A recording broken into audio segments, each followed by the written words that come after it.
इस एपिसोड की शुरुआत पे हम भूल भुलैया के फर्स्ट लेयर का सीन देखते हैं। मर्लिन उस भूल भुलैया में बहुत समय से चल रहा होता है, पर उसे उस भूल भुलैया का आखिरी छोर नहीं मिल रहा होता है, क्योंकि मर्लिन उस भूल भुलैया में अपना रास्ता भटक जाता है। फिर मर्लिन एक जगह पर खड़े होकर सोचते हुए कहता है, लगता है मैं गुम हो गया हूँ। अगर मैं यहीं पर अपना समय बर्बाद करता रहूँगा तो कोई और उस हाई रिवॉर्ड्स को ले जाएगा, इसीलिए मैं यहाँ पर समय बर्बाद नहीं कर सकता। अरे हाँ, मुझे अभी याद आया कि हॉब्स ने मुझे बताया था कि भूल भुलैया कई लेयरों में बटी हुई है। मर्लिन कुछ सोचता है, फिर कहता है, ऐसा करना थोड़ा लापरवाही भरा होगा, पर एलिस को पकड़ने के लिए मेरे पास यही एक रास्ता है।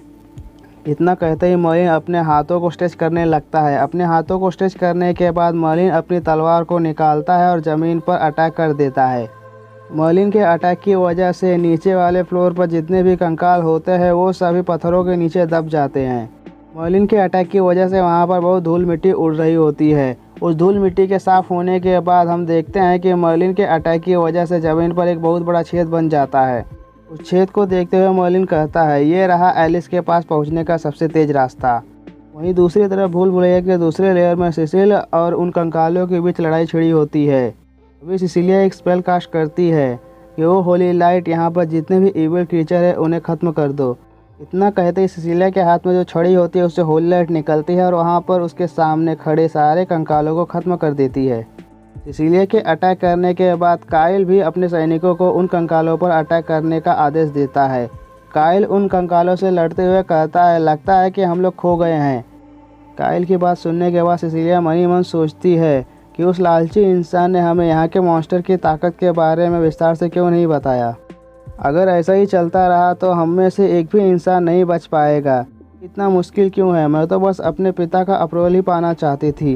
इसीलिए यह सब सोच ही रही होती है कि तभी काइल सिसिलिया से कहता है, माय लेडी, मैं सच कहूँ तो क्या। पर सिसिलिया काइल को बीच में ही टोकते हुए कहती है, काइल तुम चुप रहो, हम अभी भी यहाँ से बचकर निकल सकते हैं। फिर काइल सिसिलिया से कहता है, पर हम तो उसी रास्ते से वापस जाने की कोशिश कर रहे हैं जिस रास्ते से हम बहुत पहले यहाँ पर आए थे।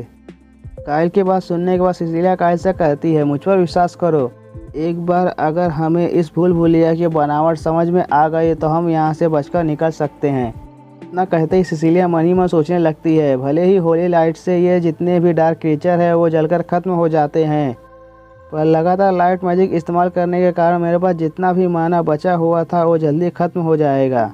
गॉडेस ऑफ लाइट मारिया, हमारी रक्षा करना।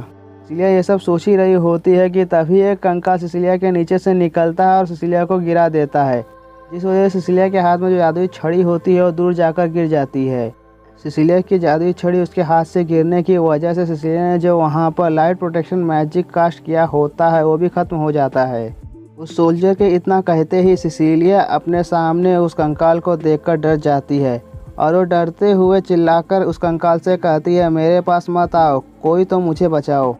वो कंकाल जिसने सिसिलिया को नीचे गिराया था वो चाकू लेकर सिसिलिया को मारने के लिए उसके पास जाकर अटैक कर देता है। इससे पहले कि वो कंकाल सिसिलिया को मारता तभी एक भाला उड़ता हुआ आकर उस कंकाल की खोपड़ी के टुकड़े टुकड़े कर देता है। उस भाले को फेंकने वाला और कोई नहीं, काइल ही होता है। फिर वो सिसिलिया से पूछता है, माय लेडी, आप ठीक तो है ना। सिसिलिया कहती है, मैं ठीक हूँ, मेरी वो जादुई छड़ी कहाँ पर है। इतना कहते ही सिसिलिया को कुछ ही दूरी पर उसकी जादुई छड़ी दिखाई देती है। बिना कुछ सोचे समझे तुरंत उस छड़ी को उठाने के लिए जाती हैं। तभी उसके सामने 3 खोपड़ी वाला आधा इंसान आधा घोड़े की तरह दिखने वाला कंकाल आ जाता है।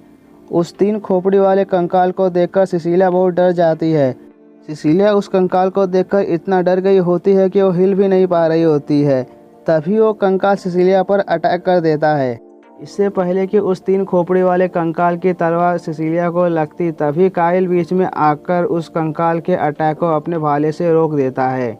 उस अटैक को रोकते हुए काइल सिसिलिया से कहता है, लेडी सिसिलिया, जल्दी भागिए यहाँ से और सब कुछ मुझ पर छोड़ दीजिए। काइल के बोलने के बाद भी सिसिलिया वहाँ से नहीं जाती कि तभी बाकी के कंकाल सभी सोल्जर्स को मार देते हैं। अब वहाँ पर काइल और सिसिलिया के अलावा कोई भी जिंदा नहीं बचता। अपने चारों तरफ पड़ी हुई सोल्जर्स की लाशों को देखकर सिसिलिया कहती है, हे भगवान, अभी तो सब कुछ ठीक था, तो इतनी जल्दी सब कुछ कैसे बदल गया। इतना कहते ही सिसिलिया अपने बचपन के यादों में खो जाती है। सिसिलिया के पिता सिसिलिया से कहते हैं अगर कोई योग्य व्यक्ति हो और वो कमज़ोर हो तो उसका ज़िंदा रहना किसी कचरे के बराबर है। यहाँ कमज़ोर लोगों की कोई ज़रूरत नहीं है और तुम मेरे सभी बच्चों में से सबसे ज़्यादा कमज़ोर हो। इसके बाद हम लोग देखते हैं कि एक लड़की सिसिलिया को धक्का मारकर गिरा देती है। सिसिलिया को गिराने के बाद वो लड़की सिसिलिया को देखकर हंसते हुए कहती है, तुम फिर से हार गई, मैंने तुम्हें फिर से हरा दिया। इस बात से कोई फ़र्क नहीं पड़ता कि तुम मुझसे पहले से ट्रेनिंग ले रही हो। ये बात कभी मान ही नहीं सकती कि तुम सच में मेरी बड़ी बहन हो। सिसिलिया को परेशान करने के बाद उसका भाई और उसकी बहन वहाँ से चले जाते हैं। सिसिलिया वहाँ पर पड़े पड़े ही रो रही होती है कि तभी वहाँ पर काइल आ जाता है और वो सिसिलिया को हाथ देते हुए कहता है, माय लेडी, आपकी ट्रिप कैसी रही और आप कैसी हैं। इसके बाद हम ट्रेनिंग ग्राउंड का सीन देखते हैं। सिसिलिया का टीचर काइल को बांधकर डंडे से पीटते हुए कहता है, मैंने पहले ही कहा था जो कोई भी आज की ट्रेनिंग को पूरा नहीं करेगा उसे मार पड़ेगी। काइल को यूँ पीटते हुए देखकर सिसिलिया रोते हुए अपने टीचर से कहती है, टीचर, उसे मेरे खातिर माफ़ कर दीजिए। कुछ समय बाद काइल की ट्रेनिंग पूरी हो जाती है। फिर वो एक दिन सिसिलिया के सामने झुककर सिसिलिया से कहता है, लेडी सिसिलिया, प्लीज़ आप मुझे अपना नाइट बना ले। मैं प्रतिज्ञा लेता हूँ कि मैं आपको हमेशा फॉलो करता रहूँगा। काइल की बात सुनकर सिसिलिया पहले तो हैरान होती है, फिर वो खुश होकर कहती है, मैं तुम्हें अपना नाइट बनाती हूँ। काइल को अपना नाइट बनाने के बाद सिसिलिया मन ही मन सोचती है, मैं बहुत कमज़ोर हूँ और ये भी बहुत कमज़ोर है। हम दोनों बस बिल्कुल टीचर हैं जो एक दूसरे से जुड़े हुए हैं। इसके बाद ठंड का मौसम आता है, बर्फ़ गिर रही होती है। काइल इतनी ठंड में भी तलवारबाजी की ट्रेनिंग कर रहा होता है। सिसिलिया काइल को प्रैक्टिस करते हुए देखकर बोर होते हुए कहती है, काइल, तुम पहले ही हाई रैंक तक पहुंच गए हो, क्या तुम हर रोज़ इतनी कड़ी ट्रेनिंग करके बोर नहीं होते। फिर काइल कहता है, बिल्कुल भी नहीं, मैं इतनी ट्रेनिंग करूंगा तभी मैं आपकी रक्षा कर पाऊंगा। काइल की बात सुनने के बाद सिसिलिया पहले तो हैरान होती है, फिर मुस्कुराते हुए कहती है, मेरे परिवार को मेरी कोई ज़रूरत नहीं है, इसीलिए मेरे पिता अपने फ़ायदे के लिए मेरी शादी बहुत दूर करा के मेरे जैसे कचरे का फिर से इस्तेमाल करने वाले हैं। अगर मैं यहाँ पर रहूँगी ही नहीं तो तुम मेरी रक्षा कैसे करोगे। इसके बाद हम फिर से वर्तमान का सीन देखते हैं। वो 3 खोपड़ी वाला कंकाल और काइल लड़ रहे होते हैं। वो 3 खोपड़ी वाला कंकाल काइल के ऊपर बहुत सारे अटैक करता है। काइल उस 3 खोपड़ी वाले कंकाल के अटैक्स को किसी तरह अपने भाले से रोक लेता है। 3 खोपड़ी वाले कंकाल को रोकना काइल के लिए बहुत मुश्किल होते जा रहा था। इसीलिए काइल सिसिलिया से चिल्लाते हुए कहता है, आप यहाँ से भाग क्यों नहीं रही हैं, मैं इसे ज़्यादा समय तक नहीं रोक पाऊँगा। काइल की बात सुनने के बाद सिसिलिया काइल से कहती है, तुम क्यों ऐसी बकवास कर रहे हो, अगर हम दोनों साथ भागते हैं तभी हमारे पास ज़िंदा रहने का मौका होगा। काइल सिसिलिया से कहता है, मैं आपका नाइट हूँ, अगर आप किसी खतरे में पड़ती हैं तो ये मेरे लिए बहुत बेइज्जती भरा होगा, इसीलिए आप मेरी बात मानिए और यहाँ से भाग जाइए। मैं आशा करता हूँ कि आप सुरक्षित रहेंगी। इस पर सिसिलिया काइल से कहती है, बेवकूफ़ कहीं के, तुम ऐसी स्थिति में फंसने के बाद भी अपने प्रतिष्ठा के बारे में कैसे सोच सकते हो। बेवकूफ़ी करना बंद करो और मेरे साथ चलो। सिसिलिया के इतना कहते ही बाकी के कंकाल उन दोनों पर अटैक कर देते हैं।